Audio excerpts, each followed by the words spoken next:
and I quote, "I'll be there in a minute. Give me a second." Time is relative, folks. Time is relative. Yes. So, hey, cheers to everybody in the chat. They're a division rival. I don't care how many wins they get. Screw them. That wasn't the take I was expecting to hear. I want to gush over watching live Chris Tanev. I think that we completely underestimate the skill it takes to play defense. One highlight or several highlights does not a Calder trophy make.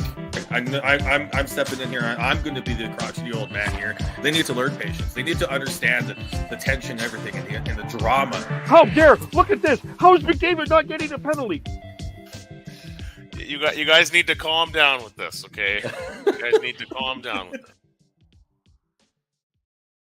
Vancouver, as Tyler wants to tell everyone to calm down, in Vancouver, we just simply cannot. It is impossible to have a calm week in Vancouver Canucks Twitter. Welcome to the Shifts and Pucks podcast. Of course, you can follow us on Twitter at Shifts and Pucks, Facebook.com Shifts and Pucks, YouTube.com Shifts and Pucks, Twitch.com Shifts and Pucks. Subscribe wherever you get your audio, as well as on the Area 51 Sports Network.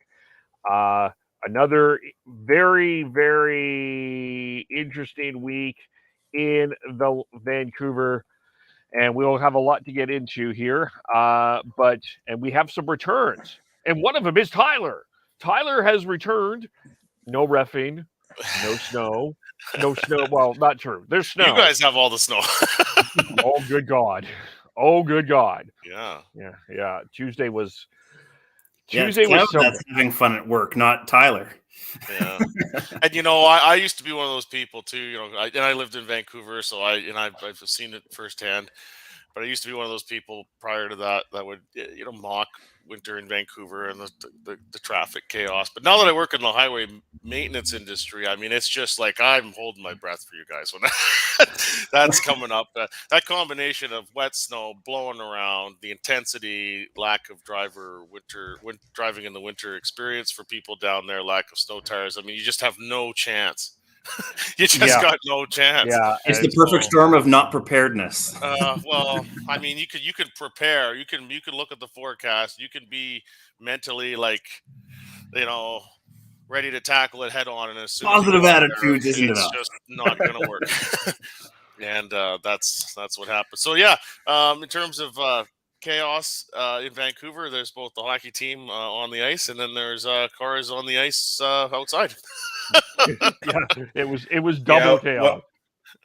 When I saw the forecast of that snowstorm, I'm like, well, that's actually a legit snowstorm, and that's going to hit Vancouver.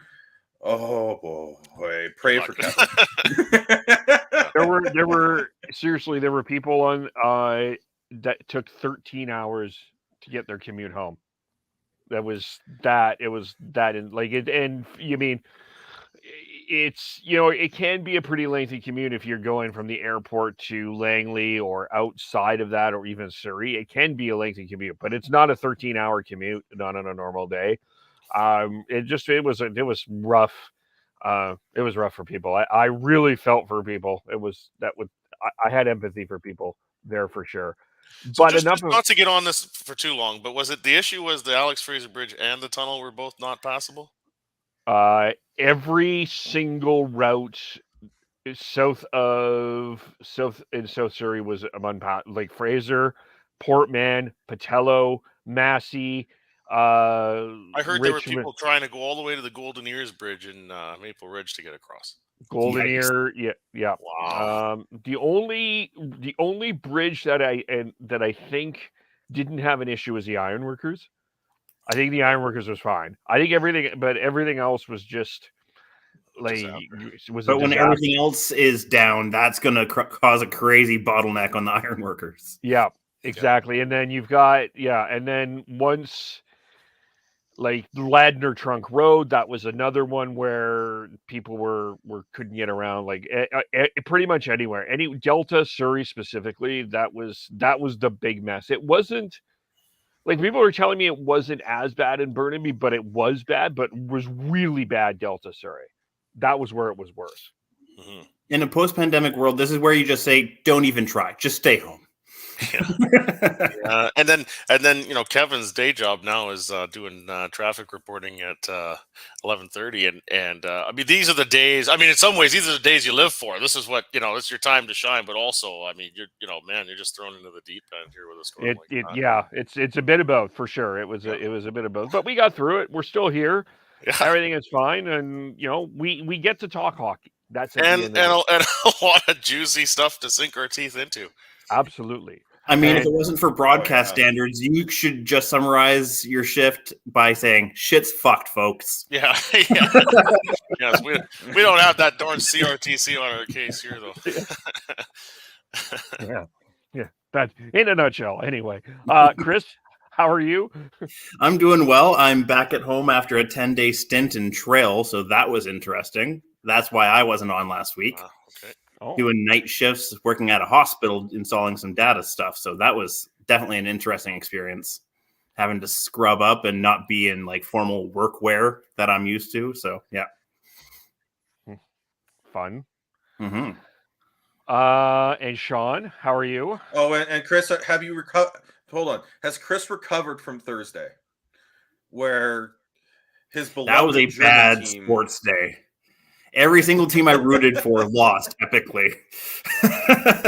Canada in the morning, Germany at noontime, and the Canucks in the evening.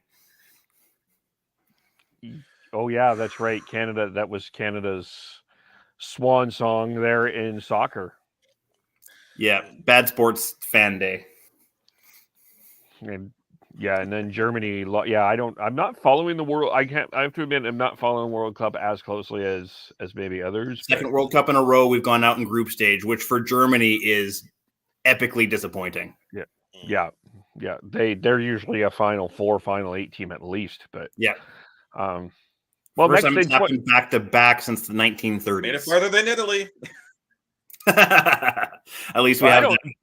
The Italy didn't even make it. That's amazing. But anyway, yeah. Sean, how are you? Don't worry, they'll make the next World Cup.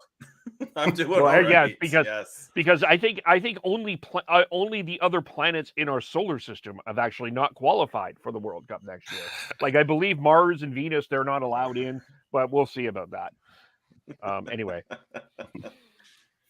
Yeah, but yeah, I'm doing well, Kev. It's first weekend in December, so we put up the tree, which means wine and Christmas music for the evening. So, but we still had both Canucks and Flames games on different screens, just without volume last night. So, yeah, it was a good night.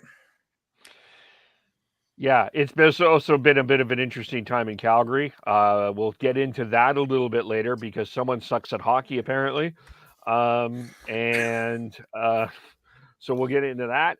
Dylan has a story. Quick co-worker of mine waited an hour and a half for a bus out of Langley before giving up and staying at my place for a night.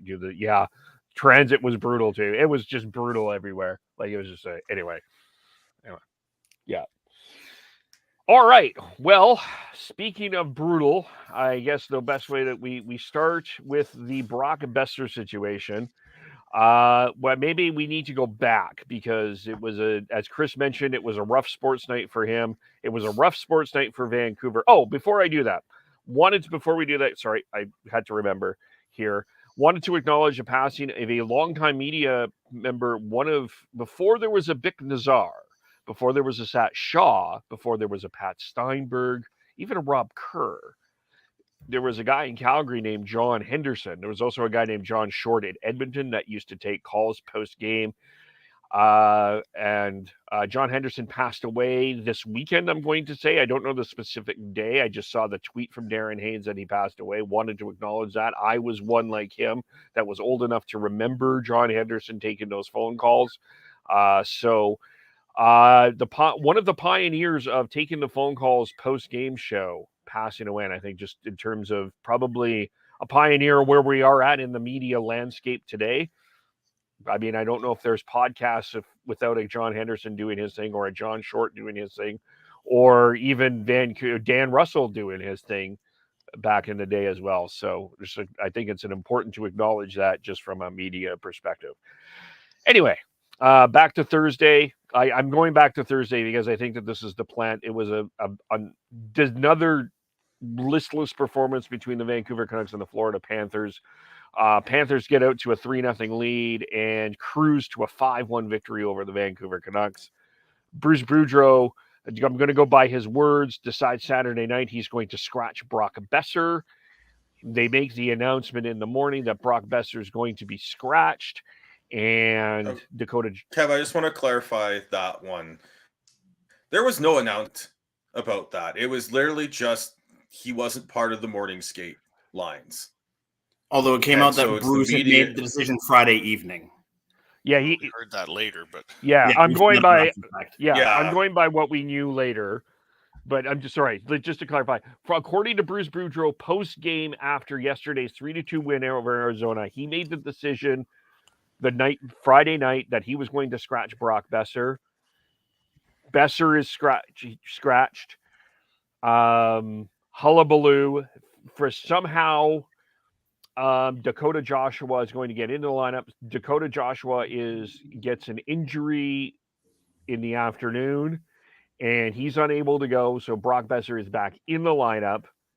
He almost scores he ties the game, almost scores the overtime winner. And before the game, Elliot Friedman says that Brock Boeser's camp has permission to speak to other teams in regards to a trade. So now we have now we're here with the Brock Boeser episode, and I guess maybe we'll start with Tyler or Chris. Where do we go here? Well, an important piece of context with this is that it was Hockey Fights Cancer Night, and how closely Brock and his family is tied to that, I think, is kind of the overarching punch to the gut for Brock to see that he was not going to be in the lineup on that day's game. I think that's important context to kind of overarch this story with. Okay, I'm going to push back a little bit on that, though, because Bruce Boudreau said he didn't know. And and I understand that there were people on Twitter that were upset about it. But at the same time, Brock Boeser has not objectively, and he admitted so in the postgame, he has not been close to good enough. And Bruce Boudreau is pushing for his job, and he has to do something. And he said he didn't know about Hockey Fights Cancer. I think, and the Twitter, and I'm gonna push this a little further. The Twitter conversation when Brock Boeser was being scratched before Elliot Friedman brought up Hockey Fights Cancer, and the conversation after Elliot Friedman brought up Hockey Fights Cancer was much different, because there was a ton of people that all of a sudden said, I can't believe that you would do this to Brock Boeser, that were supporting the scratching of Brock Boeser. So I'm going to start by calling out the bullshit. I saw a lot of that. There was a lot of people, oh yeah, no, this is a good move. And then all of a sudden it's Hockey Fights Cancer. Oh, I can't believe you did that. So in regards to Boudreau, I mean, I don't know why he would come out and say that he just, he forgot or didn't know that it was the Hockey Fights Cancer night. I mean, he just gave probably asked. Fodder. Yeah, I mean, that's just given. Yeah, that's just given. I mean, lie there. Just like you're giving the media and fans more fodder about how dysfunctional this whole thing is right now. Like, how is that dysfunctional though? But all he's thinking about, maybe he did know, but it just didn't connect. You know how you always have that, like. Yeah. Something's going on, but you're focused on. He probably knew it was going on, but he was focused on the hockey, that part, and then it just didn't connect. And he's like, well, after the performance on Thursday, I need to make a decision, and he makes the decision. Yeah. And it's again, I like. And Brock's been not good. I believe him.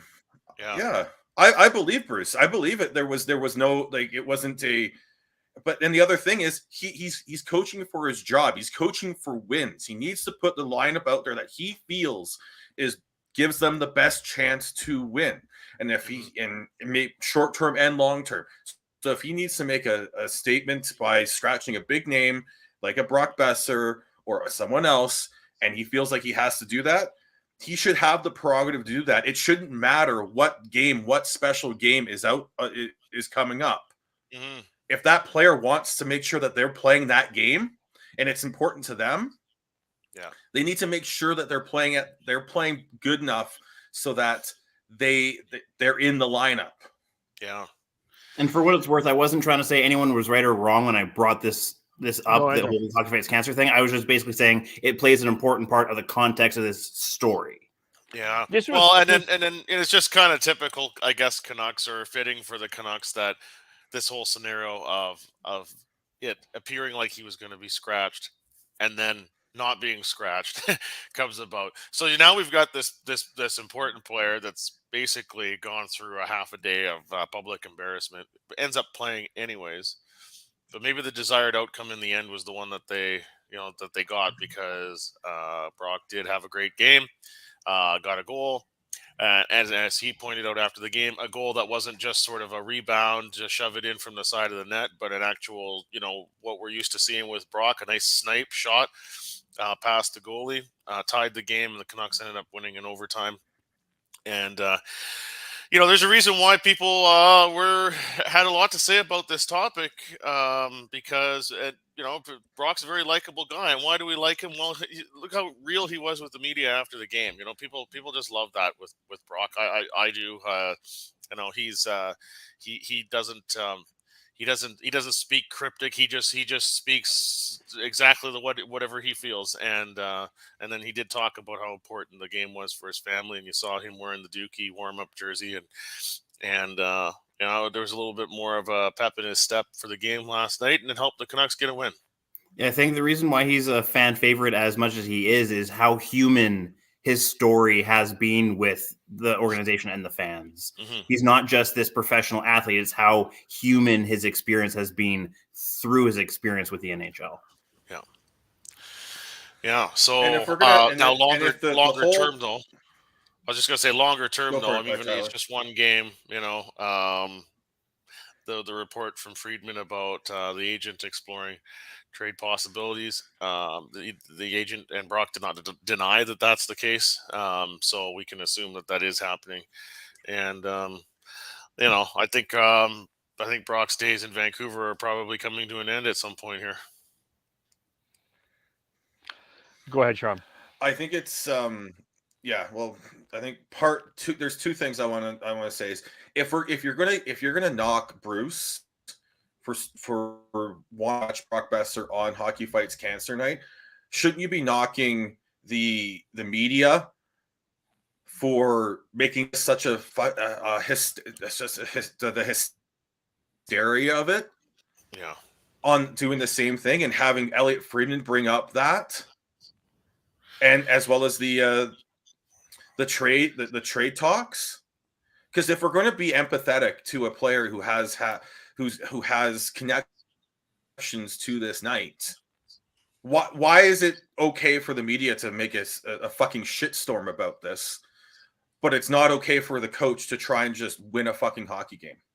Mm-hmm. That's where I'm at here. In regards to Elliot, I mean, it's very. I think that's my frustration.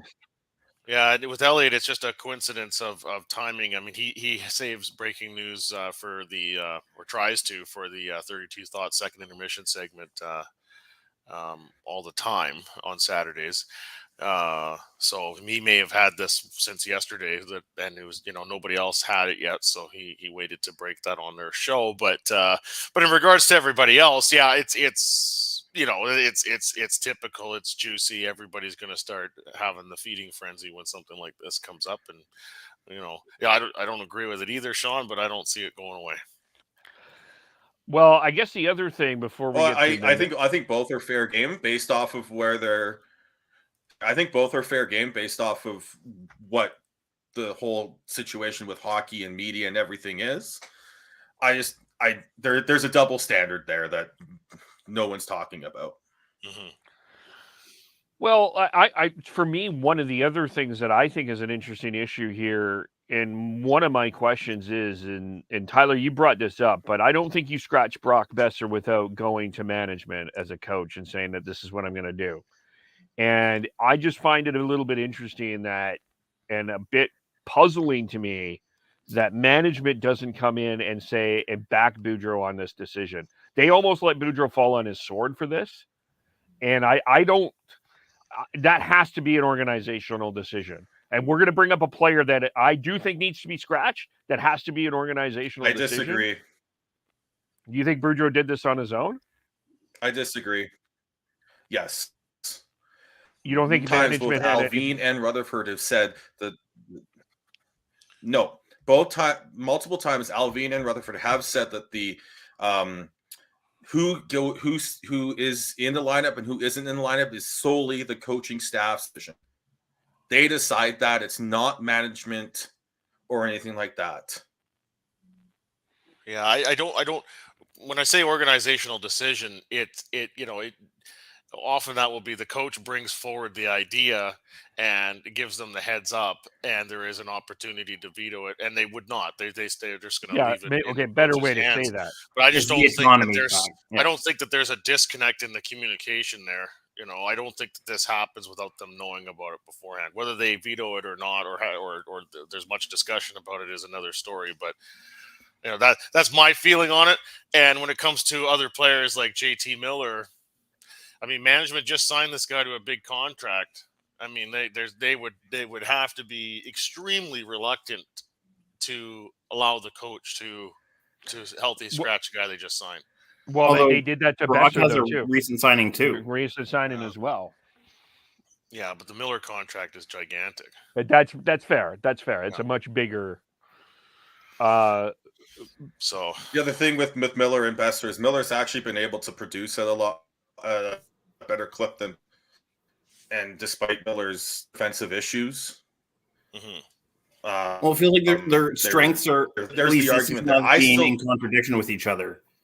Like it seems like Miller's defensive game has gone to shit, whereas Brock is seen as more as an offensive guy, but his defensive game has been relatively sound. His defensive game has not been good this season. He has made strides in that area in the past few seasons, but this year it's not been good. He's been on the ice for more goals against than goals for, and it's not even close.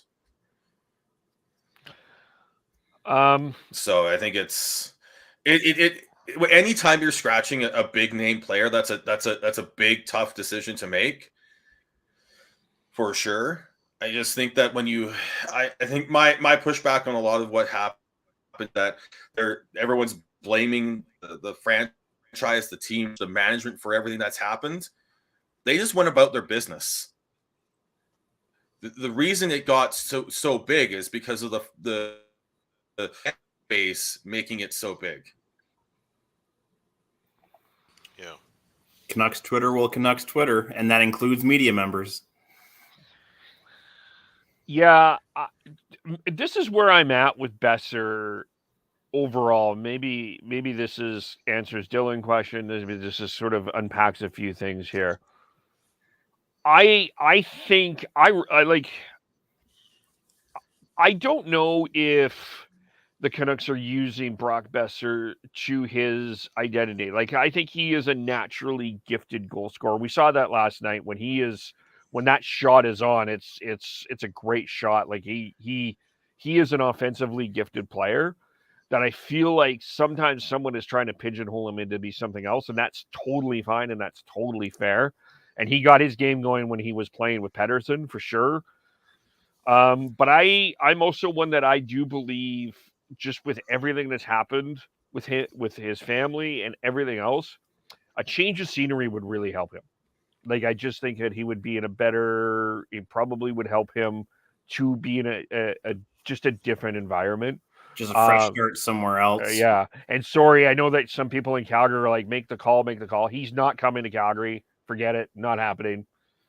Yeah, and Calgary, you're not going to want to give up what the Canucks are going to ask for Brock Boeser, because we've talked about this before. Interdivision trades, expect more to be give up, and so it's not going to happen in Calgary, and I don't think it's going to happen in Edmonton. Sorry, Graham, but I do think that Brock Boeser needs a change of scenery overall. I think that would be good for his game. I think it's been through a lot.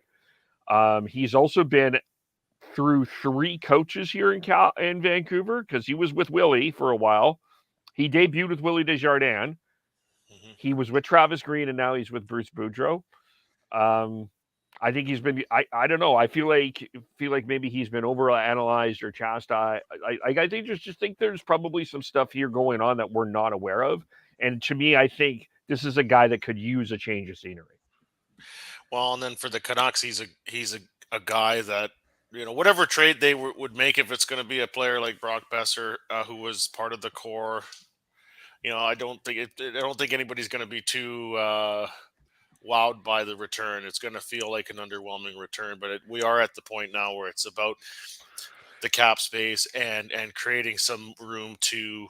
I use the word renovation. Like this is not a shuffling of the furniture situation. This is knocking down walls, fairly big change. I think that's going to be coming up for the Canucks, and so moving third or fourth line players or third defense pairing depth guys that's not it, right? Like you have to start being willing to look at moving a guy like a Brock Boeser, and nothing against Brock, personally, but it just that's what's likely to happen. So both for him maybe needing the change of scenery that you talk about, Kevin, and for the team needing to do something fairly dramatic in terms of their roster construction, it just kind of looks like it's heading in that direction. Yeah, to lean into Tyler's analogy there, this isn't like a demo the entire house rebuild. This is a kitchen reno, like still an important thing that's happening, but at the same time, not tearing it all down. Yeah. Renovate. Yeah, probably for both. I guess the other question on this is, do you play Brock Boeser until this is all resolved, a la what St. Louis is doing with Vladimir Tarasenko, or does he step away, or do you step him away from the team? Like, I'm not saying that Brock Boeser is going to be a distraction, but this is obviously something that is going to be it's going to be something that's going to be front and center of a lot of people's mind. Where are you at? Do you still play him? You need Brock Boeser. You need Brock Boeser playing and playing well so that you can get the most for him if you are going to trade him. Yeah, even if you think his trade value is already diminished right now, you still need to play him to get the max amount of what you want for him, because if you're just sitting him, you're going to get even less than what you want. Yeah, I agree. Okay, that's fair. I thought because if you're going to sit Brock Boeser, are you good? If you're going to sit Brock Boeser because of you're going to trade him, who's the other big name the Canucks are likely going to at least take offers on later on in the season if they're still stuck in this meat sort of not quite in the playoffs. That's Bro Horvat. Are you going to sit him? No. You're not going to sit your captain, even if you are looking to trade. So, yeah, it's play. I do think like it's a healthy, still, like this whole healthy scratch situation. This healthy scratch situation was about a one-game message and for the team. It wasn't about a long-term sort of we're giving up on this guy. Yeah. No, and the other thing is that even if you do have, I still think there might be another opportunity where Brock does get healthy scratched. Maybe hopefully this turns around. He can stay in the lineup. But if this is just more of a little bump up and then he's back down to the level he was from a lot defensively, there's a reason why Bruce thought he wanted to do that. Brock needs to be better than that to avoid that. And he said as much in his media availability last night that he needs to be better. He admitted that. So,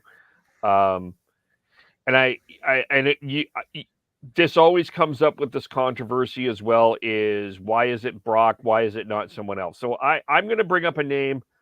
I'll tease it. I think that there's a reasonable argument, although he's offensively producing. JT Miller is doing more deliveries to the deliveries of pizza than a skip the dishes driver. Look, I love JT Miller. I'm a JT Miller fan. I was one that liked that signing, but his defensive game has been crap. Like just crap. I don't need to go onto natural stat trick to analyze that. Like, you just go on the video and just watch, like, giveaway after giveaway after giveaway, selfish play after selfish play after selfish play. And I was one that thought, well, it's because he's playing center. It'd be easier for on the wing. He wouldn't have to do so much. He's still doing some of the same things. I don't know. I think that there's a legitimate argument to, and he's sometimes pouty McPouty face. I think there's a legitimate argument that I'm at the point that I believe that JT Miller needs to be scratched, and that I know would have to go through a number of different channels, but I'm there. Well, I don't know if it would have to, but if it didn't, that makes make your job security even more tenuous. Especially considering his contract situation. Yeah. Again, the Alvina multiple times is it's up to the coach to have to decide who's out. Maybe they do communicate it with them, but if he makes the argument that this is going to help them be better long term because it's going to put a kick JT in the ass and tell him to smarten the fuck up, then I think he'd have full autonomy to do that. I don't think they would do anything like that to stop him just because they signed him. Like they were going to do with Boeser, who signed this past summer a 3-year, $6 million a year deal. It's not the JT Miller deal, but it's still a significant deal. So like if there and they also healthy scratch Connor Garland earlier in the year, and he's on a $4.5 million multi-year deal as well. So if you're gonna be willing to do that for those two players, you better as fuck be willing to do that for a JT Miller if he's not playing up to snuff. And I think most of the fans feel that way. I mean, if you've opened the door now to some fairly significant names getting healthy scratch, so where there shouldn't be anybody that's kind of above that. But like I don't imagine that Alvin and Rutherford and the brass go up to the press box and find out at that time in the warm up that a player like a JT Miller isn't going to play. I would be very surprised if that is not sort of run by them in some fashion beforehand, even though it is the coach's decision to make and it comes from the coach. Like, I think the thing that the best weapon that the coach has right now to motivate a player is ice time. And you either giveth or taketh away. And it's just, to me, Boudreau has to be doing his job. And I know that it can't be about the fan favorite. It can't be about the lovey-doveyness. I mean, I don't think that this fan base has a clear lovey-doveyness for JT Miller anyway. So I don't know if it would have the same. I don't know if the fans would have the same pushback with this as they did with Brock in some ways. But look, Connor Garland hasn't scored it. It's getting close to 20 games. I'll have to look this up, but he has not scored. It's been a long time since we've seen Connor Garland put a puck in the net. There's just a lot of players on this team that are really, really struggling. And that happy, lovey Bruce Boudreau is just not there this year. And I think he's exasperated. And I honestly, in a lot of ways, we've had this debate about the future of Bruce Boudreau, and I think that there is some very legitimate arguments about keeping him or letting him go. And some of his coaches' decisions have been interesting, but I also have felt for him too, because some of the guys that need to produce have not produced, and it's tough when that happens. I do want to ask you guys. I think it was after the Florida game. It's never. Did you guys notice he was using the words again? I don't understand. ... I don't understand. Why it's not going very well. I mean, isn't that just like the least encouraging phrasing to hear from the head coach of your team? I don't understand. I mean, Bruce, it's your job to figure it out. So, that's where we're at. Yeah, there is that. But I think is that next lever, right? Go ahead, Sean. Well, I think when he's saying I don't understand it, he's saying he doesn't understand why everything that they're trying to implement is not being done more consistently. Yeah. because when they do play, because they are finally playing down low in the offensive zone, which is really helping and helping them not give up odd man rushes and being able to control the play a little bit more, and they're creating more offense that way too. And then when they've still got really bad habits, still trying to dink in the zone. I'm not quite there because it was more of a neutral zone giveaway, but that was kind of what happened on the first goal last night. They tried to be too cute with the puck in a dangerous area, and it bit them in the ass. I mean, my and that's the type of stuff they're trying to get out of the. My feeling on the inconsistency is it really comes back to the team being slow. And that's not necessarily like, sort of straight line miles per hour slow with their skating, but just overall slow. The decision making slow. The sometimes the actual pace of play is slow, and then when that happens, it just really gets difficult to be able to play consistently well. The puck really starts to just snowball out of control. Yeah, I agree. Like, there's just instinctively they do feel slow overall. Like, even Quinn Hughes, I felt a little bit like he's not playing to. He feels like he's thinking a bit more than he's being instinctual in some ways. Like, I've even noticed that a little bit as well. But we've said this before, and I don't know, Tyler and Chris, where you guys are. Well, Tyler, I don't know where you're at, but Sean and Chris and I have had this conversation a couple of weeks ago.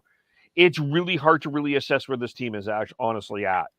Like, because one, you could have moments of greatness, and this team can show some really good things, and then this team can also, like, just flat out shit the bed. Like, it's just really, it's weird to me.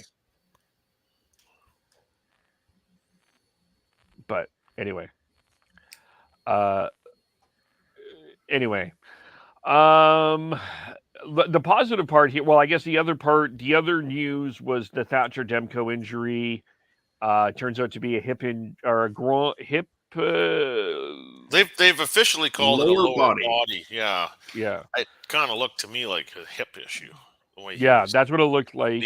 Ice, like when he grabbed it, I immediately thought like maybe hamstring. Like he had it like his either at his hip or it had his like side of his upper thigh. Yeah. For goaltenders, that's all sort of interconnected anyways. So yeah, it's hard to really specify whether that would be like groin-ish or if that's more back of the thigh. Yeah. The fortunate thing for the Canucks is Spencer Martin has generally played pretty well. I think he's been at very least above expectation. Probably, I'm going to go as say probably one of the 5 better Canucks, other than Bo and Pettersson, who have been. I'm just going to say I continue to say Pettersson, despite all the shit around this, Pettersson has been incredible this year. And if this team was winning, he would be in a Hart and Selke trophy conversation. Like, honestly, he has been at that level, in my opinion. Yeah. But Spencer Martin has been another bright spot, and it's his time to shine for the next few weeks here. Demko has been struggling a bit here, so I guess that's the. It sucks that Demko's hurt. I feel for him. He's had a rough time. And from what I understood from what Kevin Woodley, I heard was listening to Kevin Woodley last night, it's not the same injury he had last year. So that's a good thing. But I guess we're going to see where we're at with Spencer Martin. It's kind of interesting that he's like the anti-Halak, because Halak couldn't get the run support. He had a pretty shoddy save percentage when he would come in as relief. Whereas Martin's being, in retrospect, pretty spectacular in opposition of that. Yeah, it's going to be huge for the Canucks if Martin can coming in and just be good enough to give him a chance to win. And almost kind of turn it into a 1A, 1B as opposed to a 1 and 2. If he's able to do this consistently.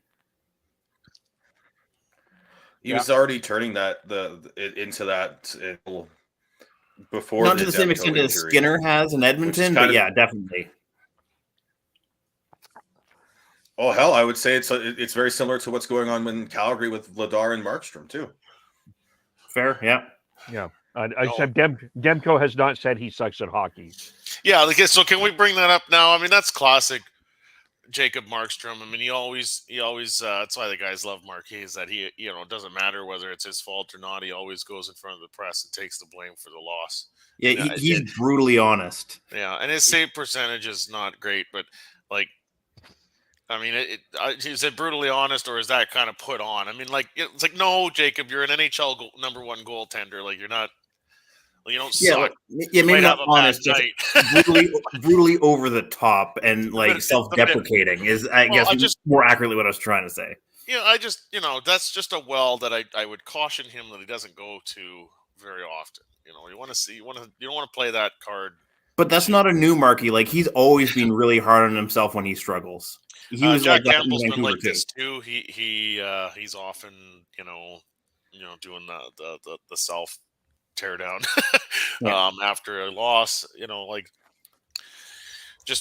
would just say that message can kind of become not meaningful after a while if he's doing that too often. But it's been really interesting this season how 3 out of the top 5 why am I drawing a blank on it? Goalies? Goalie of the Year award. Vezina. That 3 out of the 5 Vezina candidates for last season have been struggling hard this season. Because even Shesterkin in New York has had a pretty big regression too. As a guy that has Shesterkin in his fantasy draft, yeah, I agree. I totally agree. And I have Demko in mine, so yep, I feel that pain. With Markstrom, it was interesting to hear Calgary media talk about this, but I think that one of the things that I just sort of wondered if that was a bit of a message to the team. Mm-hmm. I think it's like, yeah, I'm sucking, but you need to pick it up because this is just to dovetail this off the Flames. I think it should be, no one's talking about this. Sean Monahan has more points than Nazem Kadri. And significant in the fact that they traded Monahan to make sure that they got room to sign Nazem Kadri. That's, to me, that's it. Dylan Dubé and Andre Mangiapane, they've been better this week, but they have not been good for most of the year. There's just a lot of players in Calgary that just have not got their game together, and it's totally understandable when you're bringing in a new pieces like a Kadri, Huberdeau, and Weegar. It's going to take a lot of time to get that together, and I wonder if Parkstrom. I mean, people have looked back to last March, even that far in that Oilers series, and what he's been through. I think there's a lot of other things going on here, but I think ultimately to kind of bridge this sort of all together, I think ultimately you're going to need 2 goaltenders to win the Stanley Cup this year. I think you need to, whether it's Campbell or Skinner, whether it's Demko or Martin, whether it's Markstrom or Vladar, you're going to need 2. It's just right now with the game the way it is, the rules, they did something on Hockey Night in Canada, how the save percentage has went down in the last 10 years for goaltenders, the average save percentage. It's went from 915 to 905. It's just the way that skill is right now. I don't think you can expect a goalie to play 60 games anymore right now in the current NHL. I think you got to go on a 50-30 split. Yeah, would agree with 50. And to kind of tease where we're going a little bit later on, the Luongos of years past, you're not going to get that anymore. You can't ride a guy 70 games a season anymore. It has to be a lot more of a tandem situation. Oh yeah, so and that was back. Barely. Go ahead, Sean, sorry. The other thing with to the pointing off that there, Chris, is outside of maybe less than a handful of goaltenders in their careers, they're going to have others. They're not going to be 915 save percentage goalies year in and year out, 910 depending on his. His lowest save percentage was his last year when he played 30 games, and it was a 905. Everything else was that's how good he was. So I think you are going to have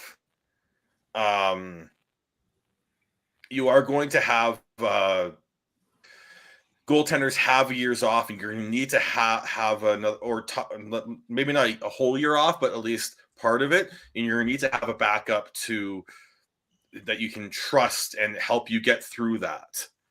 So I'm just going to bring up Dylan's comment here about do goaltenders to pick up. You do. I think come playoffs, though, I think you need one to take the reins. But to get to the playoffs, you need two goaltenders. Yeah. Well, I mean, even Darcy Kemper last year, he wasn't. I don't think a lot of people came away and said, "Yeah, the Colorado Avalanche won the Stanley Cup because of Darcy Kemper's goaltending." Right. So, I mean, it was fine. It was respectable, but it wasn't anything close to Conn Smythe. Yeah. Yeah. He wasn't even in the Conn Smythe conversation. So, I don't know. And, we've had that conversation with Campbell and Skinner. We've had that conversation. It's not voodoo, but you need to take some time here to bring the player up and get them ready. I mean, I know that there's some people wanting Dustin Wolf up as an example too, right? So, but that's not, yeah. Anyway, let's go there. The Tuesday, yes, we had the snow, but it was also announced that Roberto Luongo was going to go into the Ring of Honor. I guess the conversation here is what am I missing here? Is I guess the number should be retired. Is this the debate, or is this debate he shouldn't be in the Ring of Honor? Yeah, it's that people feel that he should have his jersey retired if he's going to be recognized in some fashion. Like if you're Hall of Fame worthy, yeah, I kind of agree in the sense of like if you're good enough to be in the Hall of Fame, you're a tier above a Ring of Honor. Like, and I understand like the whole interesting kind of story regarding like the fact that Kirk McLean also wore number 1, and there's fans arguing about lack of respect towards McLean and all that jazz. But that being said, in my opinion, if you're a first ballot Hall of Famer, you're already a tier above a Ring of Honor. And then you throw in the other numbers that are retired by the Canucks with Smeal, Linden, and Naslund. All good players in their own right. Naslund, I would say Smeal and Linden were like heart and soul captains that defined an era of Canucks hockey. Both went to a cup final. And then you got Naslund, who was a captain. I think he was a step above in terms of tiering a player. I think he had a few very elite seasons. And then you've got the Sedin twins, who I think are they're the cream of the crop there. I think they're the way I look at them is the Sedins are Hall of Famers. They defined an era in Canucks hockey. They were Canucks from draft day till retirement and beyond. And you go back and retroactively take away that, but those two should be the standard bearers. I think if you could redo it, you were to redo it, Smeal and Linden would be Ring of Honor, would be really good Ring of Honor. I would also throw Naslund in there. And then I would keep Naslund up there, but I would demote Bure, and that's saying something considering how much I idolized Bure growing up. That's the other thing is with Bure is, yes, he was a Hall of Famer, but he left an absolute, the way he left was not great. So I think he would also I would also have him as the Ring of Honor. I have Naslund as the Ring of Honor as well. Just because I think for me, I think having that next tier up should be super special. And I think fair enough. And I would actually put I would just push Luongo back there against as it in the well. sense that in his era, he was he had a bunch of those points records and that sort of stuff, those sort of stats to back him up. Sure, he's since been eclipsed by the Sedins, but at least at that time when they did retire his number, he was at the upper level. So I would still say that he's retirement level, but he's at the lowest end out of all the people that we think deserve to be up there.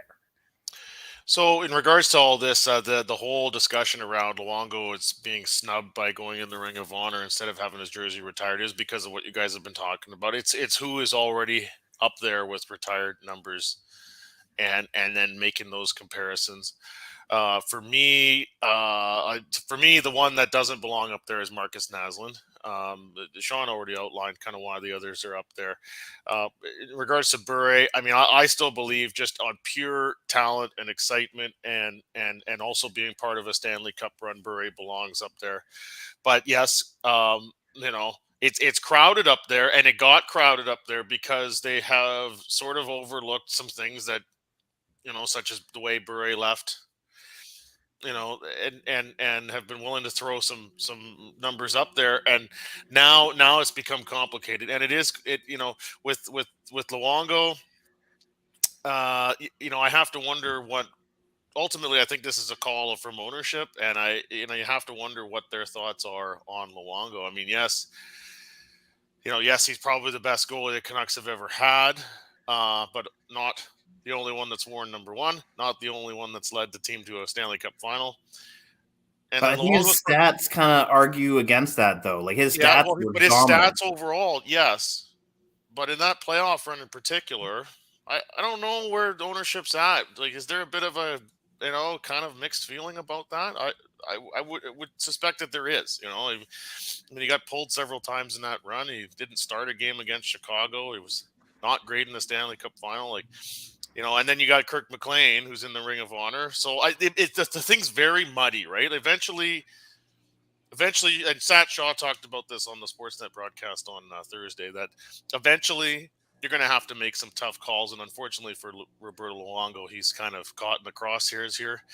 And I give him a lot of credit. He didn't have to do this during that speech on the ice. He could have just he could have just not addressed it, but he did address it head on to try and get the fans to move on from the topic, and I give him a lot of credit for that.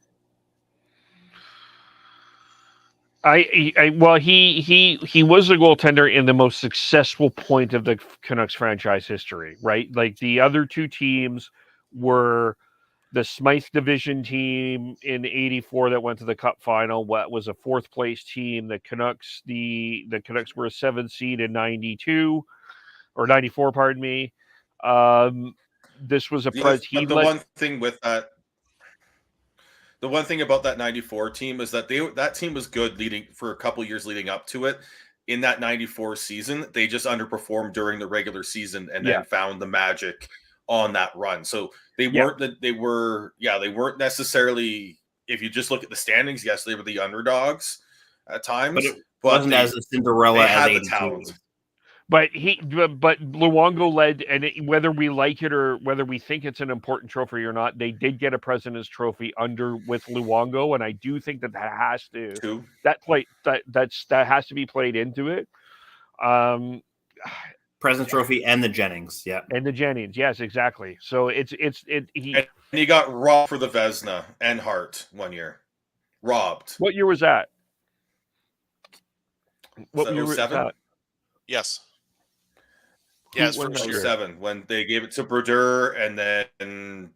Oh, was that the first season when he was still rocking the West Coast Express color era when the Pink Panther helmet season? It was the first year, and I think he had one or two less wins than Bedard that year. Like they were just going toe to toe. Yeah. In that Vezina chase. And it was his performance that season that really kind of turned the Canucks from we might be okay to make the playoffs into a contender. Yeah, well, I mean, they had missed the playoffs the previous year. Luongo came in, and they reached the second round, and he was outstanding. Then they missed the playoffs the year after when he was the captain. Yeah, that whole situation. Look, I mean, there's a lot of players that you have a complicated story with. I mean, I don't know what happens with Ryan Kessler. That's a complicated story. Alex Burrows, you mean he's Well, not a that's complicated. That was That's easy. not- That's an easy one. You know, he is a guy that is a cut above, you know, sort of most of the players that have put the uniform on, and was a heart and soul guy, and is a fan favorite. You know, that's an easy Ring of Honor. That's a perfect Ring of Honor inductee. Oh, Burrows. Sure. Burrows. Are Yeah. you talking about Burrows or Kessler? Yeah, Yes, Burrows, Burrows. yeah. Burrows. But from And outside I think of the fans, I think Kessler is in the same category. yeah, Better they, player, like, but you know, he left in a very, very odd way, and Kind of Bure-esque in that regard, yeah. Bure-esque, right? well, You know, I mean, the yeah. fans If are you're getting gonna over it if you're slowly. gonna look the other. Yeah, if you're going to look the other way for Bure, and if you're going to look the other way for Luongo, because remember, the way he left wasn't comfortable either. Yeah, A little contentious, but not necessarily as all his malicious fault. or awkward, yeah.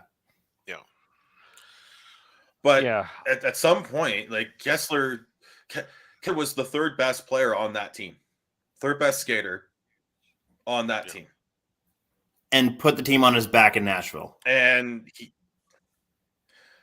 put his team on his back multiple times. Selke Award winner. We haven't had that in Canucks history before or after. hmm He needs to be part. He's part of that. If you're going to say who defined that era of Canucks hockey, it was the Sedins, it was Luongo, it was Kessler, hmm Yeah. and it was the most successful era of Canucks hockey. Because that's I one do thing have with to- I do have Naslund to that wonder I with- struggle with is Go ahead, Sean.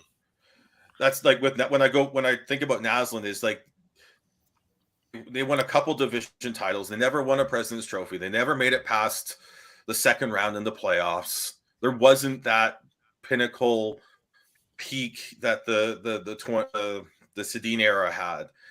Or you go look at the Lyndon Bure era and then the Smeal era where they were able to get to a cup final. They never won it, but there was at least that. And then in 94, they got there, didn't win it. Yeah, and then you got two President's Trophies and a cup final appearance. That puts all those players that were a part of that ahead. And why I struggle with, and that's not necessarily Naslund's fault, but it's still part of the story. Yeah, I'm with you on all of that as well. That if it weren't for Naslund up there, would Luongo be up there or going up there? Well, probably a lot more likely, I think. But the other one And in too terms is, of I was just going to add on Luongo. You know, I have to wonder again, going back to where ownership's at with this type of thing. You know, like yes, they lost to Boston in 7 games, but if that was that was a pretty lopsided series for a 7-game series when you look at the games that the Canucks lost and how Luongo played in those games. You know, if they were more competitive, does that change the decision on this? I suspect that it would. Yeah, for a 7-game series, that was a roller coaster because you were at like a 9.5 excitement and then a 2 when it wasn't going great. But to me, that doesn't diminish what, like, yeah, did Luongo have a good final? No, but that doesn't diminish what all that Luongo accomplished with this team, right? Well, maybe not for you, Kevin, but I think there are some segments of the fan base and perhaps the owner that sees it differently in that regard. I mean, that's still a stretch of time with him in the Canucks uniform where, you know, there's a bad taste in people's mouths about it. I'm not saying it's easy, you know. And I think that the microscope for me and too with that final. tough, but For me with Go ahead, Sean. that final though, like I think there's the Canucks scored, they won. Yeah, that was that if you look back, it was when they didn't it was more the Luongo I think was unfairly overly criticized for that final. Mm-hmm. I think that the scoring and everyone else, the skaters in The front lack of of him, run support. like he was the scapegoat. Yeah, he was the scapegoat, and I think it's unfair that it's that way. But in all this talk about like it's a snub, it's an insult, and like the Ring of Honor still. Are you saying that like all that being said, you've got Alex Burrows in the Ring of Honor. You've got Pat Quinn in the Ring of Honor.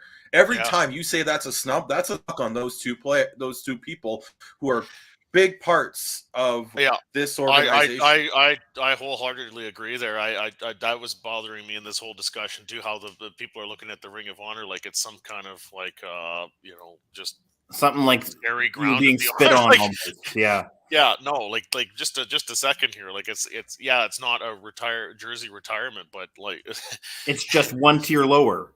I mean, when you go to a game at Rogers Arena, there's no missing those guys up there. Like it's constantly in your face. What do you see when they at the beginning of the game when the Canadian national anthem's being played and they go up to the flag? Yeah, what's just to the left of it? Yeah. Pat Quinn. Yeah. You could, yeah. I think to me, I guess in the future, it's going to be interesting to see what the Canucks and what a lot of other teams have to do in terms of how you historically put these players in, and maybe they make an adjustment. I've always liked how the Montreal Canadiens have done it. I've always felt that they're the standard bearer of it in terms of like they have their own Hall of Fame. You can go in there and see all the players that have played with the Vancouver Canucks or the Montreal Canadiens over the years. And the Canucks have a long enough history that they can do something like that as well. You know what? I think Luongo's numbers should be retired. That would be my personal opinion. He was the most successful goalie in this franchise's history. Yes, is there controversy behind it? Yes. But in terms of his play, it's hard to argue. Yeah, and I mean, there's always going to be a debate about this kind of stuff. At least he's honored. Mika Kiprusoff has not been honored by the Calgary Flames in any way, shape, or form, and he's by far their most successful goalie in their franchise's history. Other than the fact Mike Vernon won a cup, Mika Kiprusoff is their best goalie in franchise history, and they don't have a damn thing for him. So, and he's only showed up live for a game once. Yeah, when Tyler's there. So maybe you got to get Tyler to another Flames. It was awesome to see Kipper there. Yeah. So yeah. So I don't know. I think there's always going to be arguments against people who are against someone. I mean, when we get to the point of Bo Horvat, if Bo Horvat leaves for free agency, there's going to be questions about Bo Horvat's legacy in Vancouver. We're going to have that discussion is going to happen in 10 years. He's only like 5 or 6. He's only like a handful of goals away from passing Alex Burrows for career goals as a Vancouver Canuck. Yeah, I want to say his goals, which is interesting. Last night, the other name I wanted to bring bumped him from like 9th to 8th in like franchise goals. Go ahead, Sean. Yeah. One other name I wanted to bring up there, and they already honored him, but and I don't think he is going to go there. Is Kevin Bieksa, because you've got Harold Schneps in the Ring of Honor, so and then again like Edler as well is someone that I think will. Yeah, that's another one, Edler. Well, and again, that's like there's also a group of people who are wanting Gino Ojic in the Ring of Honor as well. Yeah, so you could make an argument that Ring of Honor is almost like heart and soul guys that didn't have the stats, and then jersey retirement is for the guys who have the stats to back it up. Hold on, I have a question then. Is Tiger Williams in the Ring of Honor? No, he's not. I mean, I'm not schooled enough on that era of Canucks to, I feel, validly answer that question. I mean, if you're going to argue Ojic should be in, and I don't have a problem with it, Tiger Williams should be in there because he was a heart and soul guy for the Canucks. But do you honor everybody? Which is, I think, part of it too. Is you have the people who are arguing. Yeah, the people who are for Ojic grew up watching him, right? And then you've got Tiger Williams is your era there, Kev. So, Tiger only played 5 seasons as a Canuck. Well, you've got Ojic with 9. So I think for me, Ring of Honor is a combination of both, which is why Burroughs gets in there. It's why I think Kessler should get in there. It may take a couple more years. They've got Oland in there. So what happens with Edler, who surpassed Oland in all those stat categories? Yeah, that's a fair thing about Edler. I feel like Bieksa with his like 1-day contract thing is. I feel like that's all he's going to get. I feel like he's probably like just missing the Ring of Honor by about this much. He doesn't have the stats to back it up for me. He was a fan favorite. He was a heart and soul guy, but yeah. He probably scored one of the most significant goals in the franchise history, though, the winning goal to get to the Stanley Cup final. So yeah, but you could also say the same thing for Greg Adams, right? Yeah. Yep. You know, I remember Jerry Jones saying this about, and this was about the Dallas Cowboys Ring of Honor, and you know, there's been a lot of debate over why Jimmy Johnson hadn't been in there and what was taking him so long, and Jimmy finally became a Pro Football Hall of Famer. And Jerry said, "Can you tell the story of the franchise without having that guy included?" And you know, like Luongo's got to be in one of those two, whether it's Ring of Honor or jersey retired. You know, that Bieksa, no, I don't think is as strong a discussion. Yeah, hence why I say he misses it by about that much. Yeah. It's a topic you can go on for hours with, right? I mean, we all have quite different opinions, even just in this group. Yeah, for sure. Anything else on the Canucks we need to talk about? No. I mean, other than the fact that you know, I guess we're at that point now where we can have mixed feelings about wins, right? Like last night, okay, yeah, they won and they beat Arizona, but I mean, they're supposed to beat Arizona. They're not supposed to be, you know, needing a bit of a gift penalty call in the overtime with the too many men. Clayton Keller just poor awareness there, getting involved in the play while the line change was happening, and then that costing them. You know, like I don't sense a lot of excitement from people over a win last night, but a win is still 2 points in the standings, and it comes back to what, you know, the coach is about, trying to get wins, and he did that. So now we go to the next game and wonder what happens next. Yeah, just with how extreme the fan base is too, because I feel like all I see on Twitter is just people wishing the tank for Bedard, crash hard, like don't even try anymore, and like everyone just like anytime like the Canucks Twitter, like the official Canucks account throws out anything remotely positive, like there's people that like are harshly like shut up or like whatever sort of responses right back to it. So like I just hate how divisive it feels. Like we need to be able to support the team and kind of hope for the best, which I feel like we generally do here on this pod, but like I just hate how bitter a lot of the fan base is right now. They're just frustrated. I mean, it's until this team shows us, the fans, that they're worth getting excited for and cheering, like getting into a game like last night where they give up the first goal, but they battle back, and it's a back and forth and over winner. There's going to be a lot of fans who are just going to be watching it a little bit dead inside, unfortunately.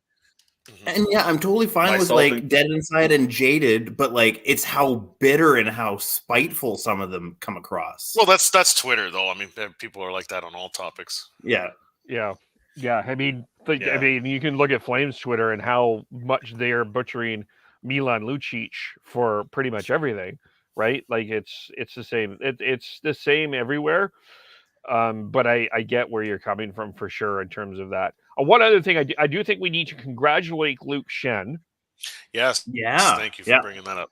Yeah. Although I'm going to put the caveat on this, and it's not to discredit Luke Schenn. Since they've counted hits, he Man, set that was the record. 05, I believe. Yeah. Coming out of, Yeah, Yeah, but since that because there lockout. are people that would have probably have passed that in terms of like just the physical way that they played. But this is a guy what I love about Luke Shen. This is a guy that he was a high pick by the Toronto Maple Leafs. He didn't work out the way that everyone wanted him to work out, but he just kept plugging away. And, he wasn't the guy that was supposed to be playing with Quinn Hughes last year because he's not a top 4 defenseman, but he keeps finding his way into this lineup and keeps contributing in a positive way. And I just continue to admire Luke Shen. Are you saying that he's not an NHL defenseman right now? Poor Devin. just Sean's not letting that one go with Devin. Sorry, Devin, you're wrong. That might be your opinion, but it's wrong, to quote Sean Holmesmith. But I'm with you, Kevin. It's hard not to admire Luke Shen with his whole journey through the NHL and how at the beginning it seemed like it was derailed and never coming back, and then he gets in with Tampa Bay, and he's got some Stanley Cup rings to show for it, and he's now taken it upon himself to be the new dad of the Canucks. Tanev used to be in that role, and now it's Luke Shen, and if you're one of those younger guys, especially on defense, in that locker room, and you look over at Luke Shen, there's so much respect that is just there, right? And and for now, he has a feather in the cap with this hits record. It's awesome. It's just hard to imagine where the Canucks would be defensively if they didn't have Luke Shen right now. As far as the story being told about his career, I feel like there's a lot of similarities in between him and Lazar in the sense that like they were both kind of higher draft picks with like pedigree at the time, didn't quite live up to like the initial expectations of their career, kind of went down, had a disappointing little lull in their career, but then found themselves and then found a niche that they can succeed in and end up being successful and almost fan favorite-esque. Mm-hmm. Yeah. So I wanted to acknowledge that as well. Speaking of Connor Bedard, let's go here. Because there's been a lot of talk about taking for Bedard, trading everything that you could possibly have to get your hands on Connor, but an opportunity to get on a guy that's on a pretty incredible point streak. But in the WHL, the question has been, will the Regina Pats trade Connor Bedard? Theory being he's not going to be back next year. He's the first overall pick. Whoever gets him, he's going to be playing in the NHL immediately. And well, lo and behold, Connor Bedard did the BC trip. It's his home province. Went through Vancouver, went through Kamloops, went through Kelowna, Prince George. And very rare shout out for Cougars game, by the way, on Friday. Yes. Yeah, I've seen watching Cougar games, yeah. John Paddock got into it with a Kamloops reporter about being asked a question if he's going to be traded. Paddock said basically, in a sense, you can find the clip. I won't play it, but basically he asked the reporter if he speaks English because he told him that we were not to ask that question. It was requested. I know for a fact that was a request that Paddock put through to BC media, that that question wasn't going to be asked. Jeff Merrick did some really good diving into what the situation with Connor Bedard is in terms of this no trade situation. Yeah, trade viability. Trade viability. I know Sean had some thoughts. Maybe I'll throw this to Sean to see where he's at. I have some opinions on this as well. Go. I want to hear where Sean's at. I haven't heard his opinion on this yet. Well, last week, Kevin, you brought up the fact that because there was the talk about moving heaven and earth to draft Connor Bedard, and you said that then you brought up the point that he's been on the Regina Pats and they have not been play a good team in the WHL during his career there. And whether or not that's a knock on Connor Bedard because you want winners. Now, the trade viability of Connor Bedard comes down to him from what I understand, is he can be traded, but it has to be at his request. Because settles any player who's in high school in the WHL. I don't know if it's CHL wide, but I know for based off this, it's the WHL. They cannot be traded without them requesting the trade. So if that's the case, and you're under the impression that you want to draft and develop players from winning organizations and having quote unquote winner mentality, if Connor Bedard doesn't request that trade, does that knock not necessarily his draft value, but in how you view him? And I would kind of say that, like, McDavid never played in a Memorial Cup. He stayed with the Erie Otters on a team that was kind of not top tier at his time. So I'd say there's kind of comparisons that just because you decided to stay with the team in your junior career doesn't necessarily should impact your, I guess, potential at the NHL level. At least that's my take on it.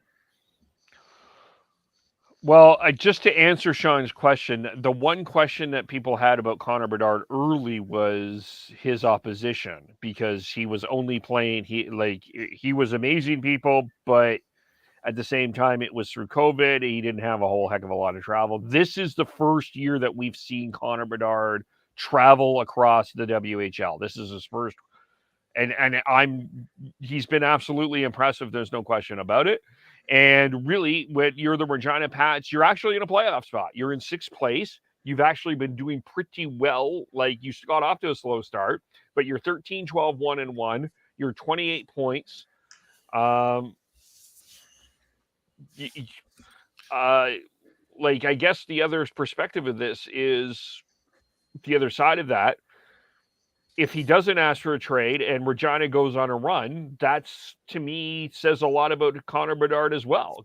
And there is not, the way that I'm looking at the Eastern Conference, I would not be surprised if Regina goes on a playoff run. I honestly, like, the way Winnipeg is 23-4, but Winnipeg was in this situation last year and got beat by the Oil Kings pretty badly. So I'm not entirely sold on this Winnipeg Ice team.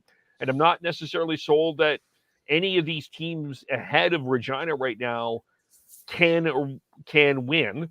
So if I'm Regina, I'm not necessarily trading Connor Bedard, because I think you have it's one of those situations, and nobody likes to hear it, that if you get in, because you have that Connor Bedard type of player. But it's not like, okay, the other thing, just from the Regina part of this perspective, and that I was thinking about here, and this may sound ridiculous, but hear me out. What if Connor Bedard is sent back to junior by that team that picks him? Like, people won't think that people may think that that's a 1 to 2% chance of that happening, but that could still happen. And you're going to trade, like, so would you make that trade with that possibility? He's still junior eligible.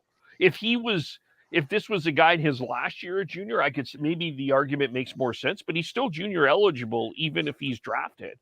So I don't know. You still would want to keep, I think, just looking at this, wouldn't you want to just keep the rights of him anyway?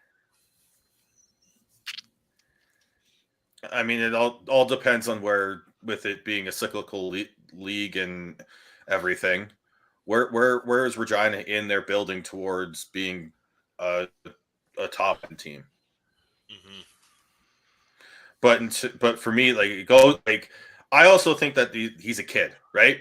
Yeah. And if he wants to stay and just play hockey in Regina with players he knows and just stay comfortable and instead of uprooting himself, going to anywhere, where like, what are the, like, it could be Winnipeg, it could be Edmonton, it could be The Blazers, who are hosting the Memorial Cup. Yeah, he could go. Yeah, he could have to uproot himself and go down to the States, because the top 2 teams in the West Division are Portland and Seattle. Yeah. and they're favorites. They are favorites to win in my mind. They are favorites to represent the WHL Memorial Cup for sure. Yeah. Although Merrick did touch So on in the most recent 32 Thoughts episode that it almost kind of speaks to his character, though, that like he doesn't want to abandon ship and just go to a good team to be with better players and maybe find more success and play in the Memorial Cup. He would rather be part of the solution in Regina and stay and try and help improve it, as opposed to just being selfish and looking to only basically pad his stats. I guess my whole thing, though, it's not that I don't like Connor Bedard, because I do. I think my whole scratching my head is more around the idea that you're going to trade a whole bunch of stuff for a shot at a guy that with a lottery pick, you may or may not get. And realistically, as great as Connor Bedard is, just because you have him does not guarantee that you are going to be successful. If you're giving all of the stuff around him that makes a good hockey team, you're not going to win just because you have Connor Bedard. Not in the NHL. You might be able to do that in a run in the juniors, but not in the NHL. That's where I'm trying to sort of get at here. And I guess, to me, that's my thing. Like, I mean, the whole conversation was around the idea. I think there was a poll question. I'm trying to remember. It was Bo, Horvat, Pettersson, a couple first rounders. We trade two of. What I remember, it was like, would you give up two of the core to get Bedard? So that's assigned Bo Horvat, Miller, Demko, Hughes, Petey. Like, would you give up two of those to get to do that? And no, because you're giving up two multiple of those different ways to tackle. You're giving up two of those just to try and get the 18.5% odds or whatever it is. And the other thing is that there's this idea that once you have a star player, you have to capitalize on their ELC years, because otherwise you're wasting away that cap flexibility. But that cap flexibility is only 3 years. And when you actually look at it, when was the last time a team won a Stanley Cup with a star player, like a superstar level player, like a McDavid, a Crosby, all those guys on ELCs? It was probably Crosby and then Taves and Kane. That's it. Yeah. Every other one, they're making significant amount of money, and the average age of Cup winners is actually in the late 20s now, mid to late 20s. Yeah. Look at McKinnon. The average age of the teams. Yeah. So so it's not necessarily, you're not necessarily going to be successful within an ELC the first 3 years of a player's career. You shouldn't be planning for that. If it happens, great, but you shouldn't be planning for that. Yeah. But yeah, I think when looking at where Regina is now in the standings, they're in the playoffs. I don't think they've made the playoffs in his career. I know there's a couple weird seasons there and all that, but if they can be in the playoffs and they can maybe go on a bit of a run, that I think Merrick's right, and it shows the character that you want in a player, and B, I think it's actually it shows better at his skill, because he's able to carry a quote unquote lesser skilled team comparative to, say, the loaded up teams of like Portland, Seattle, Winnipeg, Oil Kings last season, this year. Yeah. That's kind of that's sort of where I'm at in terms of that. But I don't think Regina's going to trade him. And I understand why people are wanting to make all these moves to try to get Connor Bedard. He's a special player. But just from my point of view, I would be cautious on trying to give up. There's always this theory, and we had this debate with Jack Eichel that you would give move heaven and earth to get him. I'm not that one of those people that believe that you need to move heaven and earth to get a superstar. You can move heaven, but I think you need to keep earth there. If that makes any sense. Well, in hockey, you've got your top players, your top skaters. We'll put goalies in a separate category because they're different. They play almost every minute of every game type. As long as they're not injured. But on the skater side, at most you're looking at top players playing 30 minutes, half the game. At most, it's usually in the 20 to 25 minute range. So a third to a quarter, or a little bit more, of the game. You have to have that depth throughout the lineup to be successful. So giving up, heaven and earth to just get one player and then hope to be able to, it's not the best way to go at it. Yeah, because look at who's the best. Who is arguably the best player in the NHL in the world right now? Connor McDavid. How many cups does he have? None. How many? And look at McKinnon. How many? He's got one cup now, but how long did it take him? Look at Ovi. Yep. Took him a long time to get there. So it takes, to quote the late Jason Botchford, it takes an army. Mm-hmm. Mm-hmm. Nice poll. That's where I'm at with that. I guess the other one which we can discuss is Jordan Binnington. He was at it again. He whacks Jason Zucker in the face. He chirps at the Penguins bench.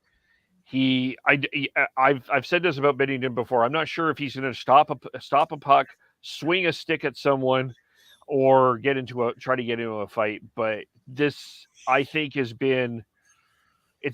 think Craig Berube just kind of snapped a bit last night, rightly. I think it's been far too long and far too much of an issue in St. Louis for this, and I agree with Craig Berube. He has to stop doing this. It's clearly distracting his game, and I think it's distracting his team, quite frankly. Yeah, then it was just compounded by the fact that when they had to eventually pull Jordan Binnington, Thomas Greiss goes in there and stubs his toe in the crease and crashes into the net and knocks that off. So the whole situation was just brutal all around. But Jordan Binnington, I don't understand why the guy can't sort of just take a bit more of a high road. I mean, he's a Stanley Cup winner. He's not a guy that should be this unglued, like trying to fight for his job security. Like, if you're having a bad game, you're having a bad game, and if the coach gives you the little come over to the bench, then you go as a professional. And I went off about this both on Twitter and with you guys yesterday. I mean, Panger, I love you, Panger. Darren Pang, color analyst on the Blues broadcast. But for him to say he's trying to help out his defenseman to slow him down a little bit is just asinine. Like, no, it's a cheap shot. Call it like it is. It's a cheap shot. Benny goes and throws the arm out and gets Zucker in the face. And then when Benny gets pulled, what does he expect? Zucker's going to be barking at him. Of course he should be. Yeah, and the little shrug that he did was great. And then a big scene ensues from it afterwards. So, Kelly Rudy said it on the broadcast last night on the second hockey night game. Like, your job's to stop the puck. Not to throw it on his shoulders, but Cam Talbot, as the only active goalie who has also been in a goalie fight, just someone needs to pummel Binnington and give him a little bit of humility, because he's a bit of a hot-headed guy with an ego. That's coming at some point. If this doesn't stop, and I think that's partly why Craig Berube is, makes the comment that he makes about his own goaltender, because there's a lot of guys around the league that would be willing to go there, and or is it going to get to the point where a player ends up scrapping Binnington, which kind of breaks the whole general hockey ethic tackle code, if you will. Well, I mean, I think just hitting run in the goal crease is probably Well, likely. Kadri had it out with him in last year's playoffs. Remember? Yeah. It's like it just what goes around comes around, Jordan. Like, and that's whether that's right or wrong, and whether the league should step in and stop that from happening, or that can be debated. But you can't keep engaging in this type of behavior and expect it not to come back on you at some point. Yeah, I mean, he tried to body check Jordan Stahl and got run over. Yeah, earlier this week. Someone's going to truck him hard soon if he continues that. So your job is to stop the puck, not to try and throw pick or just stop the puck, and for lack of a better language, stop the puck and shut the fuck up. Yeah. Yep. Yeah. I mean, it's different. Like, I mean, you get that, and I mean, those who's watched the Calgary-Washington game saw Darcy Kemper give a good old school whack to Tyler Toffoli after he took an elbow from Toffoli, to be fair, in the head, and had to go to the quiet room for the rest of the game. I don't have an issue with that, but what Binnington is doing is ridiculous. Yeah, that's WWE, AEW sort of nonsense. That is just not. It's appropriate. Kemper was a little bit realistic as far as a reaction. Binnington is just a hot-headed guy with an ego. Yeah, and they need him to get going, and because St. Louis is in a playoff fight. So, see. There. But while we're talking about the Central, though, we should also talk about Dallas. Yes, Jason Robertson is the third leading scorer in the National Hockey League, behind the McDrysidles, and. This Dallas team, this is just my own personal opinion at this point, and like if I was to bet money, I think that it's going to be a Central Division team that's going to represent the West in the Stanley Cup Final, and I think Dallas has a really good chance. And Jason Robertson has just come into his own. Yeah. And that's one of those ones where, man, when you're feeling it, you're just hoping like hell that's not going to disappear at some point, because getting it back is tough. Yeah, and I have Robertson in 2 of the 3 fantasy leagues that I'm in, so I am happy. He's been something. Dallas has been something, and then they signed Rupe Hintz to an $8 million a year deal. I was somewhat just thinking about this. I mean, I was kind of surprised that they did that, considering Ghilardi's comments about not wanting to pay younger players. I was a bit surprised they went there with Rupe Hintz, but they did. Did you look at Rupe Hintz's age? He's not that young. No, he's 26. He'll turn 27 in the first year of that contract. He's already gone through the NHL young, or did he out of the ELC transition over here recently? Second round pick. His rookie year was when he was 22. Oh, okay. So he was a late bloomer. There you go. Yeah, that's probably why it didn't really clue in for me, because I was thinking about that. But he's been a solid player, and Dallas has been a really solid team, and they've got a really bright future ahead of them with, sorry, I'm going to have to bring him up, Logan Stankoven, Wyatt Johnson, even too. They've got a lot of I guess, well, I 2017 draft for them is insane. Yeah, Dylan just brought that up in the chat. Yeah, that is pretty impressive. Throw the comment up there. That's worth showing people here. Yeah, all for Dallas. Yeah, those 3. Heiskanen, home runs, and Robertson. They get their number 1 defenseman. They've got their starting goaltender, and then now they've got Robertson, who is just on a tear. Basically, the new core right there. He's a first-line winger. Yeah, they're a really good team, and they're going to be around for a while. Yeah. I feel like they're an interesting team, because they've got the young players and Hintz and Robertson, but they've got Pavelski, who's old. How long Ben and Sagan, are held together with duct tape and hopes and prayers at this point in their career. Like, and they're both playing. Both of those guys, like Ben's playing really well. He's got 26 points and 10 goals in 24 games. Sagan's got 19 points in 24, and they're both being rejuvenated by the younger guys. Yeah. So once the can the players like Wyatt Johnson and if Stankoven can switch into NHL hockey after this season, another season in junior this year, that'll go a long way. But they got Radek Faksa, who's a very underrated like middle six center for them. He's getting up there. So next year's gonna be like they're a good team this year. One of the favorites going forwards right now, but I think there might be some speed bumps after this season, or at least once the older players stop producing or retire at the level that they're at right now. The one question I have in Dallas is we've seen his act wear out already a couple of times. Does Pete DeBoer's act wear out? How long does that act wear out? Because we've already seen it happen We're on twice. year one now, right? Yeah. We're year one there. So you've got a few years. You've got a few years there because he had 3 or 4 in San Jose, and then a couple in Vegas. Kind of similar to Boudreau in that sense. But I think with DeBoer and Vegas, I think that's there's complications there. Like that team was so injured last year. There's no loyalty in that. Like there's definitely a question of loyalty in Vegas with the management and owners like always going for the new shiny object. Cutthroat, whatever gets them the best odds. Yeah. So I think that shortened the lifespan of DeBoer there, because I don't think the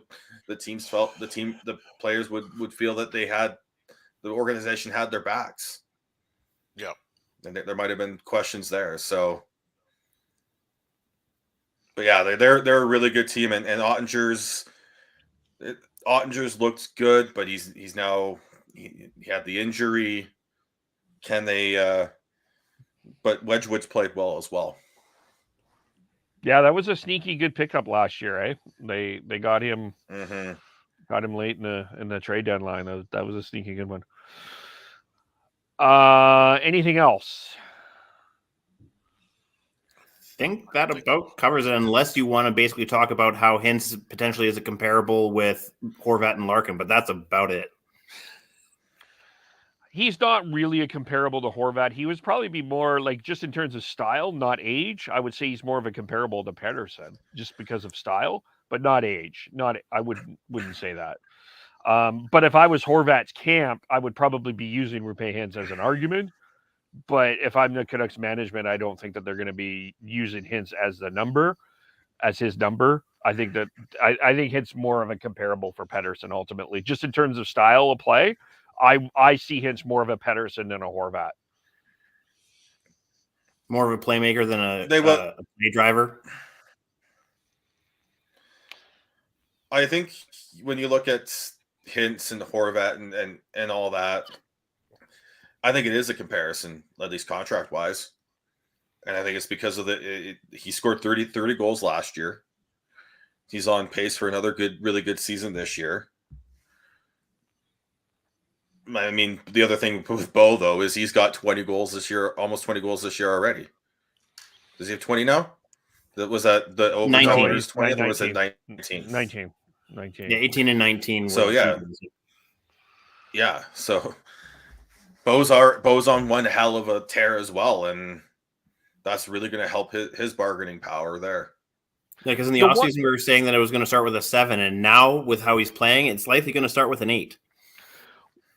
If you're Canucks management, does the Kadri the contract feel like a comparable?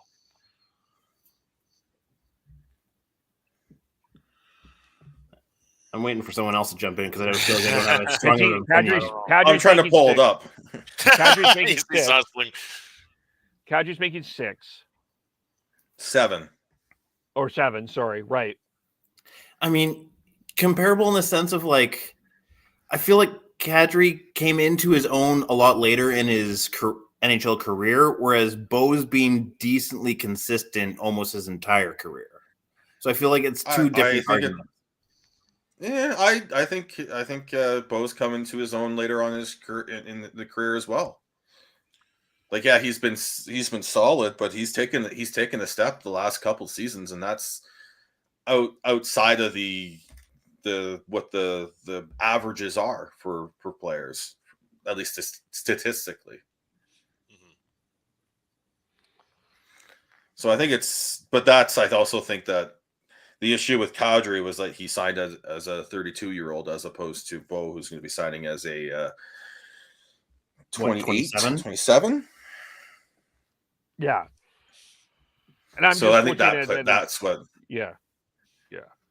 I'm not looking at it as an age comparison. I'm just looking at it as more of a style comparison because it's age-wise, Horvat's obviously younger. So, but Yeah, but I think if you're the reason we're comparing we started with the Hintz comparison is contract wise. Yeah, not necessarily like how they play, but more just based off of contract negotiation. Yeah. All right. Maybe we'll dig into that. I think there's a lot more to dig into this Horvat conversation, which we can do next time. Because I think it's a lengthier discussion, and we've hit the 100-minute mark, which is sort of the Tyler limit. Yeah, I'm kind of in there too. I prefer 90-minute pods. Yeah. I think 70 to 80 is good myself, but Well, we're at our I think we other things to do. But how do we follow each other? I am Beardy Canuck 03 on Twitter. And I'm on Twitter at Tnoble, TNOBLE. I'm at Schneid's on most social media. Devin, who is with the Peelers, if I understand this correctly, again, Gordhow09. I am KEVOLE. Shifts and Pucks on Twitter, YouTube, Twitch, Facebook, wherever you get your audio. We'll be back next week. We're trying to figure out the schedule. Mine is all over the map. Everyone's is all over the map. So keep an eye out for that. But thanks everyone for watching, listening, and we'll talk to you all very soon. Bye for now.